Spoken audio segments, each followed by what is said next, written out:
But if you're prepared, it doesn't matter what moment comes in front of you, you'll be able to execute it. That's an amazing story. Thank you. Thank you for sharing. Lorna, did you have a contingency? Yes, to a certain degree, but not really. I think, in my work and in my profession, I'm always, have a backup and contingency plan. My staff knows that. But in this situation, especially with moving out here, you talk about being a CMA. I know the pastors have to move at certain times, but that's something that everyone isn't used to. Right. And so knowing that when you're all in your profession, sometimes you have to take risk even in your family.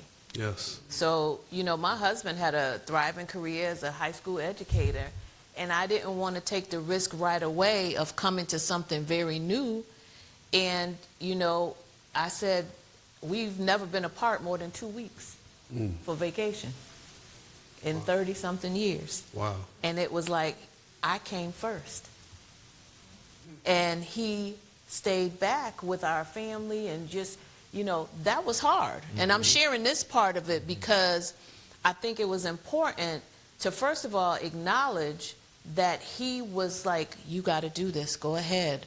He always has my back, always supports, and knew that this was something that God wanted me to move ahead with.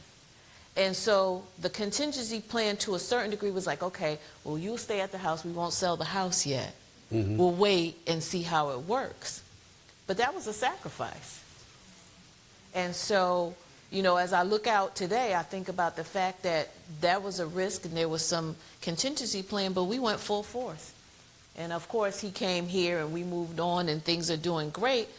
But I did the best that I could. When you talked about being in the environment and being ready, that Tracy Chapman moment, no matter where I've worked, even as an intern out of college, wherever I went, I did the best that I could.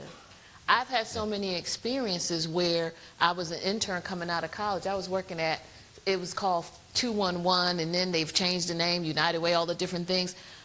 They said, you're the first person we ever offered a full-time job to coming out of college.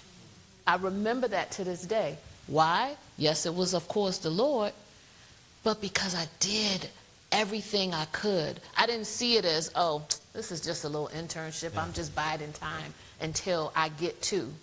I never approached things that way. And I continued to do that. And so where I was, even before coming to St. Anne's, was a smaller version of St. Anne's. But it was clear that I was doing all I could. I did it for the young women and the children. It wasn't about a paycheck, because you all know nonprofits don't pay like that, okay? You do know that, right? So it's mission-led. Yeah. So doing that and setting up and saying, okay, I'm going to move forward and take this risk.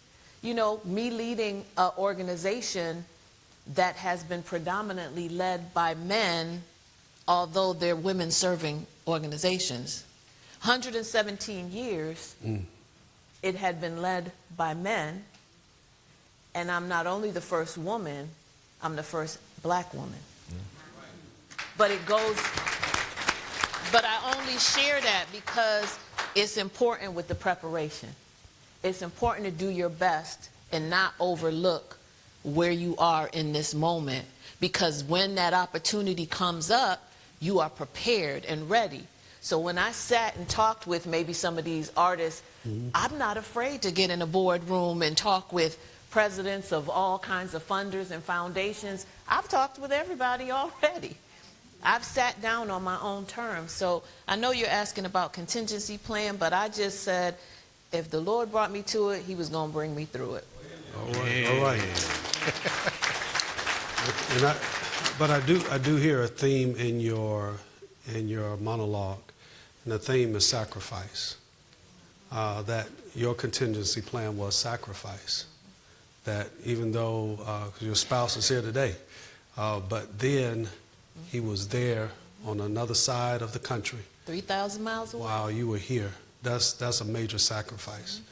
I know about that because that's how me and Michelle's relationship started. It was almost bi-coastal. And then some things happened to speed it up. but that's not this session. But I want to, Al, do you remember there's an adage you said that somebody gave you a case before you went to a firm, and that was an adage that you said, told me some time ago. I don't know if you remember it or not. Can't remember.